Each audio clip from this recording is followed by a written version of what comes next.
Vesta Abel, and I'm a certified handwriting analyst.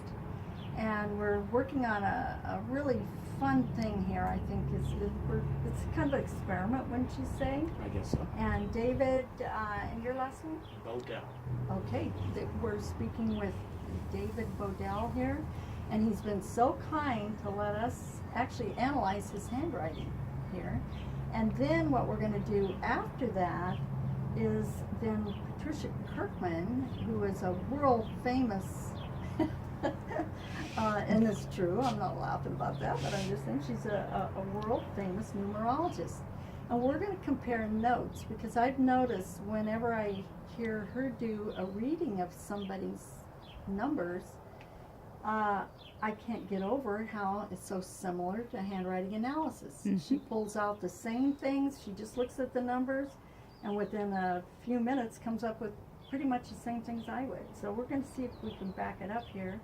I've met you before, but I can't say I know you. I know a little bit more about you today, but still I don't know all of what's in his handwriting here. But anyway, so we're just going to begin here. So you might want to come up close so I can see the writing here. Well, he's got a lot of success traits in his handwriting, which I love to see that. And especially because I said in this country where we were taught to have a low T-bar here, his are all pretty much up at the top, very close to the top. Some are at the top. So this indicates that here's the person that has high goals in life. He doesn't really, he's not one of those that's afraid to take a risk. He has ability to look ahead 5 years and think, hey, if I start doing this, so he's got that. There's one success trait, okay? Then the other thing on top of that is look how long these are. Okay, that's enthusiasm. We also see that he has a pretty large signature. David, he has more faith in himself than the family name. You notice how much bigger the D is? So he's pretty much standalone. I mean, he has a lot of confidence in himself, which is really great. That just started in kindergarten, though. Yeah, okay, yeah, okay. Now, one thing I would say about this shows a lot, you're pretty dynamic and shows a lot of good things in here. However, if I didn't know your name, I do see the D and I can see the B, but I could not read this.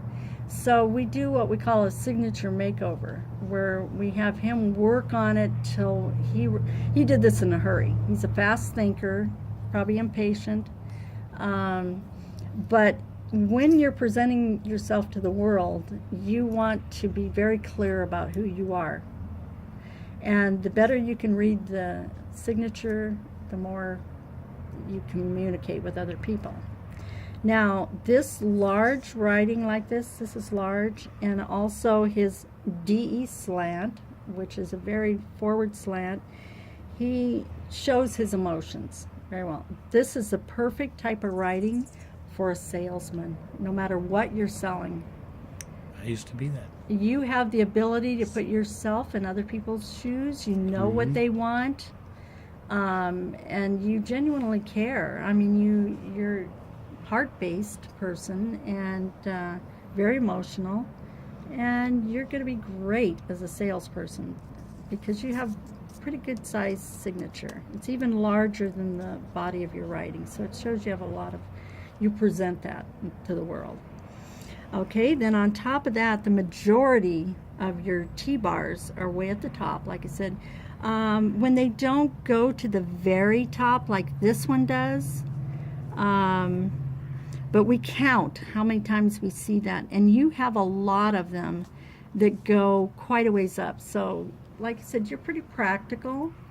You set practical goals and you do achieve them. And so that's a good thing to see. Now, I am counting a few. There are times when you are a procrastinator. You're going to put off till the things you really don't want to do, and I think we all are that way. But I'm counting quite a few. Now, you see where this is more on this side? Okay, this has to do with the past. and then it stops kind of short here. You really don't want to do whatever that is. You'll just put it off and put it off and put it off. But most of the time you have a lot of enthusiasm for what you're getting ready to go do. You can get other people excited about it. Your O's and A's are clean. There's no deception that I see there. You're blunt, honest. You will, if somebody wants your opinion, you're not going to lie to them. You're going to. Yeah. So Don't ask me unless you want it. Unless you want it, which Yes, is. no, that. I think that's a great success trait. Also, you're just loaded with them, and then you're very analytical. Mm-hmm. But you also have what I would call the best of both worlds, because over here, your N here has some roundedness to it, and yet you have other ones that are more needle sharp, which at times you're just very analytical and you just dig deep into stuff. And then other times you want more facts before you're going to make a decision. Trust but verify. Yeah, so you've got some of both of those things in there. And you fill up your days. I mean, you started out with a margin over here, but then it starts to disappear. And I would say with your line of work, you have no fear of the future. This side is the future, this side's the past. But we also could say that maybe you don't really have any boundaries either, which in your work is very important, because people are asking you for your opinions about things that are spiritual, things like that. So you have to actually go into a very sacred space with them even. So I'd say you do that very easily. You can be, once you make up your mind about things, sometimes can be pretty hard to budge. You've made up your mind, I'm sticking with it, so you have a little of that. You're also very direct. Mm-hmm. It drives you crazy when people just beat around the bush. It's like, let's get to the point here. Yeah. You want to get right to it. Yeah. So I don't have all day. Right. So it's like, let's get in there. You're basically a loner. You like people. Obviously, your forward slant shows you like people and you do well with them. But you don't need people. There's a big difference between that. Mm-hmm. The person that is the loner is just as happy by themselves. In fact, you need time alone. And I do see a lot of go along, and suddenly you've got some big spaces in there, and those people do. They kind of need to push people away for a while so they can recharge their own batteries. You do that quite a bit, and that's good. It's smart. See this figure 8 in here? These are very good people at speaking to others. In fact, have you ever thought of even having your own radio show, or? Not anymore. Have you done that in the past? I've done a lot of different things. Oh, okay. Well, these people are excellent at that. They're good at.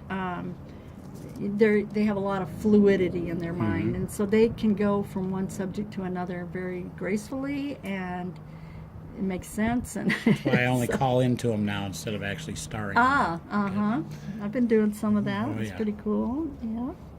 And you are impatient at times, and I see a lot of breaks in the writing, which shows that you are very intuitive, I would say, and probably psychic. So, and you listen very well to others. You're tuning in. I don't see. Now, occasionally we see an E here that's closed. As opposed to see this one here, as opposed to the E over here.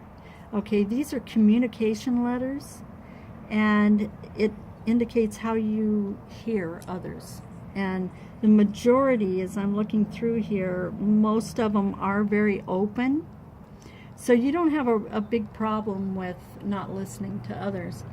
But when I do see over here, now this is where I see that you can be a little stubborn at times, and that you stick. I'm a Leo. Yeah. Give me a break. Okay.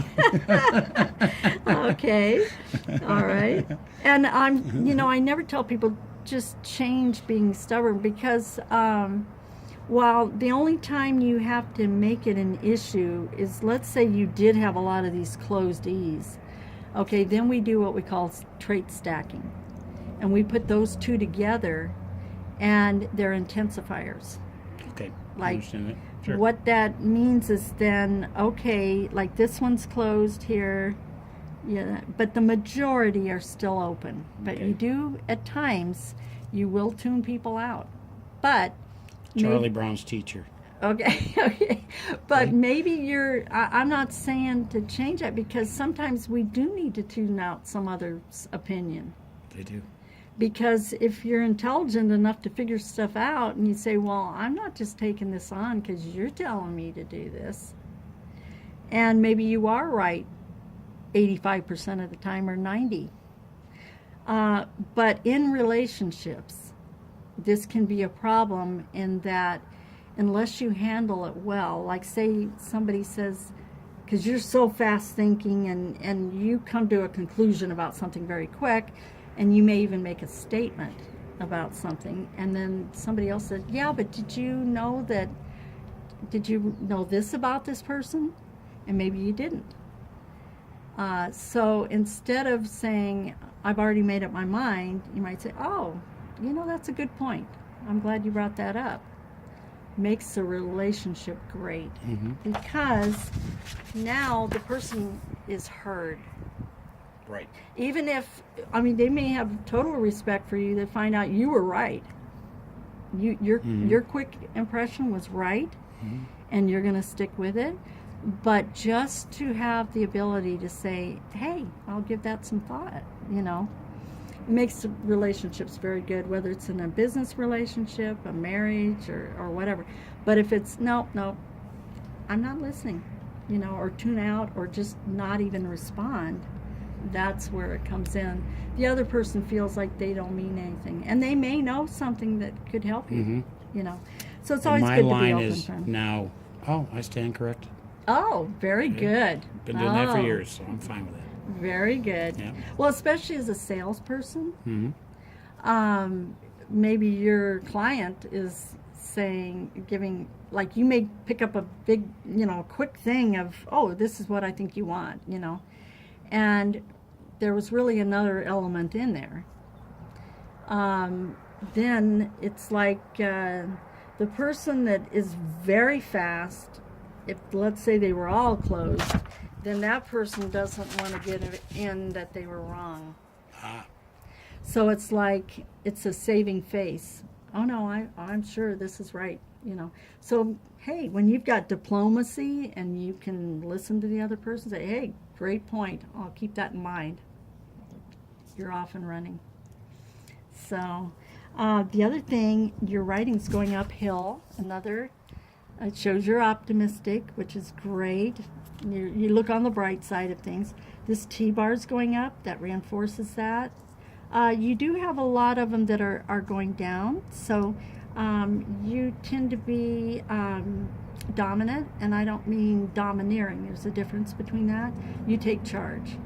You're a person that kind of probably, like, we would really want to go to you if we were on a sinking ship, because you'll be the one that, pretty much keeps your head and says, hey, here's what we've all got to do this now. Mm-hmm. And people will just follow you because you just have that way about you that, hey, this sounds good, So, awesome things I'm seeing in there. I don't see any screwy stuff. Good. And then you're also, let's see, what is this letter right there? Is that a... Oh, INVITE. Okay, so that one's an I. I was looking for your R's.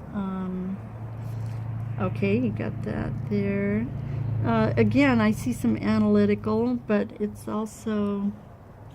yeah, now this one's very pointed. That shows the analytical, very analytical. Good. I don't see the resentment strokes. Very good. I think you're very healthy. Thank you. Very healthy. So now I do see that you are sensitive sometimes about you or your appearance. Like you might ask people their opinion about a shirt or whatever. Don't do it, because I haven't done that in years. okay, because you know, who cares Yeah. what somebody else thinks anyway? The fashion police But do not come they- to my house. I'm just telling you that right now. They don't. Okay. Well, there is a little hypersensitivity. I am seeing that. Usually we'd say have your D.